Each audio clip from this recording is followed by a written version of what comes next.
That is the present position. Let's bring in Mr. Lloyd here. Could you tell us then, has this judgment, which set aside those congresses held, has it been set aside by any courts of competent jurisdiction? I was laying the foundation, and quickly, my former teacher, who is with you at the Lagos studio, has also alluded. He did say that you should let me lay the proper foundation. Now, Chamberlain, I said that the judge, the trial judge, albeit that the All Progressive Congress cancelled the election, the congresses of the May 5th, that congresses that were scheduled for the May 5th, which was the subject matter of disagreement by Ibrahim Omar and 22 of his fellow compatriots. Now, that was cancelled, and the National Working Committee, in its wisdom, came up with the new dates for fresh congresses to wit 19, 20, and 21st, which was not before the trial judge. Okay? Now, he adjourned for judgment on the 24th of September. Now, that judgment was to be delivered on the 24th of September. He did not deliver the judgment until the 10th of October. Now, Chamberlain, with the Congress, the nomination was not an issue before the trial judge. Neither did the trial judge reopen the matter to be addressed on what had happened after he adjourned for judgment. There was no affidavit before him stating that the All Progressive Congress had gone ahead to nominate candidates through an indirect primary for itself. That was not before the trial judge. Mysteriously, Chamberlain, mysteriously, the leader trial judge captured all this in his judgment. Now, we went ahead to name parties that were not before him, and even activities that were not before him. And these are the things we have been shouting, crying in Rivers State to say, look, it does appear that the Rivers State of Nigeria is now a country of its own, where the law is no longer followed. Now, Chamberlain, the most important thing is that the judgment before you proceed, let me follow up on that particular one. Just a minute. I need to follow up on the point you made now. Now, assuming without conceding that that was the case, that the judge captured all of those in his judgment, has it been set aside? Yes. Chamberlain, we have appealed the judgment. Records have been settled and transmitted to the Court of Appeal. Now, parties that were not before the judge who were mentioned have also sought leave of court to appeal as interested parties. All that have been done. So when my teacher there says, as it is today, what is the situation? The situation as it is today is that the All Progressive Congress has appealed the judgment of the trial judge, which he delivered on the 10th of October. We have also taken steps, Chamberlain, to petition the NJC, because the Constitution says that a judge must avail parties of his judgment 7 days after he delivers judgment.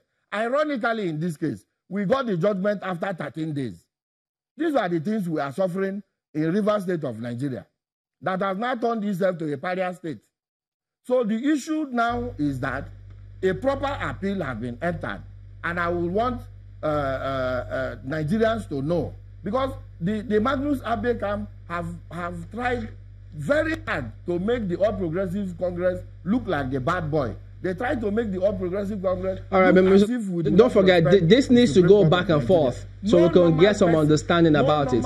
I know, just a minute. I know that the judge in that particular matter did also say that, yeah, he was confronted with 4 petitions from the NJC and he went on. But I need to bring in Prof here to get a response to what you said about them having appealed the judgment. He is of the opinion that, well, that judgment hasn't been appealed. Yes. You know the thing about judgments, when you appeal a judgment, it's an appeal. But it doesn't stop the beneficiary of the judgment from enjoying the benefits of that judgment. Didn't they get a stay of execution of the No, not yet. That's why I said you need to get a stay. If you get that, it suspends the enjoyment of that judgment. But until you do so, the person who got the judgment is entitled, because the judgment is the final position of the law at that time until a superior position is taken.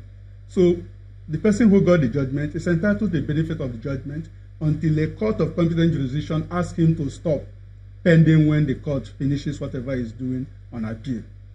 So if you don't get that, that's what I was pointing out, that the party needs to realize that this is not a case between members of the party. It's a case between the law and the party. Now, the critical thing, Dr. Lloyd has clearly stated what transpired. These are matters you can raise and argue on appeal. But you also recall that even the Supreme Court at the at the judgment it gave on the interlocutory appeal that went to it, alluded to the fact that the party had behaved like the court does not matter. He properly stated here that some things were done after the matter was before the court. But the court has said maintain status quo and do not proceed until we determine what is before us. And then he went ahead as a party that is before the court. He went ahead to fix the date and deal with the matter that is before the court and purportedly took the carpet off the court by dealing with the matter and moving on like the court does not matter.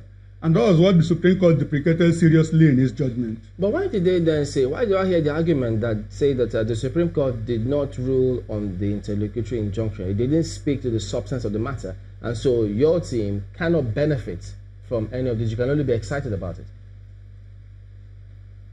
The Supreme Court ruled on what was before it, that is the interlocutory injunction. Now, as for whether the team, the other faction of APC can benefit, that's a different matter.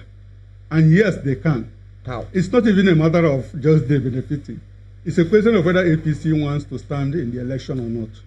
Because as I said earlier, if you do not vacate, or if you have not vacated the judgment that was given by the court, it's not a question of a party complaining that this party should be removed. There's been several actions after that particular judgment. There have been. Now you say that judgment has not been vacated, but then there's been several actions.